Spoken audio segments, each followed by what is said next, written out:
For God has done what the law, weakened by the flesh, could not do.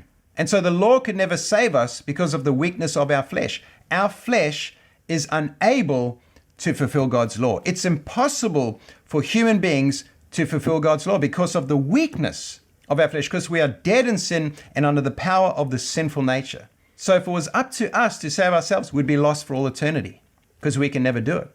And so God has done what the law could not do. It goes on to say, by sending his own Son in the likeness of sinful flesh, and for sin, he condemned sin in the flesh. So God didn't rely on the law to save us. God sent his Son to save us. Jesus came as a human to die for humans. So he represented human beings when he died on the cross. And so he came in the likeness of sinful flesh and for sin. In other words, he came to be an offering for sin. And so he was crucified in the flesh on behalf of all flesh. He was an offering for sin. And so in that, he condemned sin in the flesh. So sin was condemned and judged in his flesh so that it won't be condemned and judged in us.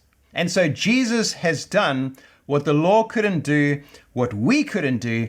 He's done it for us. And so in verse 4 it says, in order that the righteous requirement of the law might be fulfilled in us. And again, this isn't something that we have to earn by trying to keep the law. This is a gift. This is the gift of God's righteousness, the righteousness of his law being fulfilled in us. See, we couldn't do it. And so God has to give it to us as a gift. And again, you have to remember that that is position. That is not a condition of being saved. In other words, Jesus did all of that so that we could now fulfill the law. And if we fulfill the law, then we'll be saved. That's not the gospel. That is absolutely not what Paul is preaching. And some people preach that because of the next verse. But I'm going to show you what it means. But you have to realize that Paul, he's not saying that. The fulfilling of God's law in us is not something that we could do.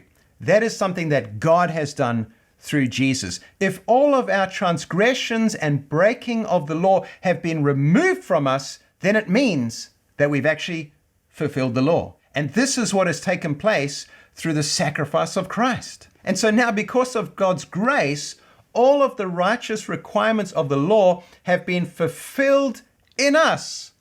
And then it says, who walk not according to the flesh, but according to the Spirit. Now, some people apply this wrong because they don't understand what it means. Some people interpret this as saying that the righteous requirements of the law are only fulfilled in us if we walk in the Spirit and not in the flesh. In other words, if we walk in the flesh, then the righteous requirements of the law are not fulfilled in us, then there is still condemnation. But that is just simply wrong. When it says, who walk not according to the flesh, but according to the Spirit, that again is a positional statement. When we were in Adam, we used to walk according to the flesh because we were born of the flesh and everything we did came from the flesh. We were rooted and seated in the flesh. And so we walked after the flesh, we walked according to the flesh. Once we are born of the Spirit, we come into a new position. The law of the Spirit of life has set us free from the law of sin and death. This new position of being in Christ has set us free from that old position of Adam.